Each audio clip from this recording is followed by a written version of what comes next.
I guess a lot of our listeners are probably really interested in the method that you use specifically to learn languages, because fluent in 3 months, a lot of people would think that's something that's not possible, or even to get to a base level, especially for Asian languages. But could you describe like what that method is and how you developed it? Yeah, so the concept of fluent in 3 months definitely has a lot of controversy with it. And I think when I first interacted with the online language community, there was a very big misalignment with what we understood as language learning. And I think I have interacted with a lot more people from a wider scope of language learning over the years. And I think that for most people, fluency in 3 months is just not going to be realistic, because they're learning a language part-time. It's something that maybe someday they would like to be able to do. And it's not practical to do that in a short burst of time. Now, on the other hand, I came from an experience where I was trying to live in the country and avoid using the language. So that level of necessity changes things quite a lot, that I have to learn this language within a certain time span, or I'm just not going to have any friends. I'm not going to be able to interact with people. So that's really reframed it, that learning the language was my full-time job. And for a lot of my intensive projects, I've generally put over 8 hours a day and lived and breathed the language and completely avoided using English. And that changes what's possible. And from there, for me, fluency means social equivalency. So very specifically, if any of your readers or listeners are used to the European Common Framework, that B2 level, where essentially you could go to a pub and someone could talk to you at regular speed about most commonly discussed things in your life, and you can have that conversation with them. They can talk with one another and speak at regular speed. And that for me is the beginnings of fluency.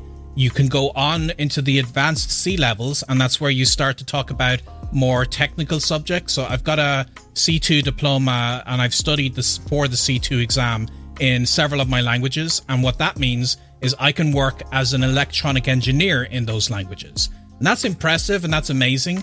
But ultimately, realistically, at least for me and for a lot of people I tend to talk with when it comes to languages, they want to be able to interact with people. So that's where the concept of like, how can you do this quickly comes in.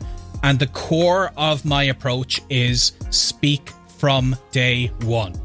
The biggest mistake that I made in that Spanish project that I said that I failed at for 6 months was I had this idea in mind that if I study enough Spanish, eventually I'll have this eureka moment and I'll suddenly be able to speak Spanish. Once I've learned enough conjugations or I've crammed enough vocabulary into my brain, then I will be ready.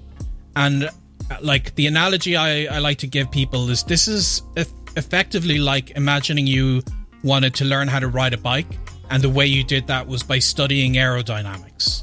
And you never put your ass on an actual saddle because you're convinced, you know, if I just watch YouTube videos of BMX experts doing loop-the-loops, then I'll be able to like ride my bike a few meters down the road. And of course, that's not how it works. You have to get on the bike, you have to fall, you have to build up that muscle memory of actually trying to use it, and it's gonna suck. And this is the thing about, I always tell people, I do not have the easy way to learn the language. The hard way is you're going to make mistakes. You're going to have to learn in front of somebody. There's going to be embarrassing moments, but you get that out of your system and you push through it.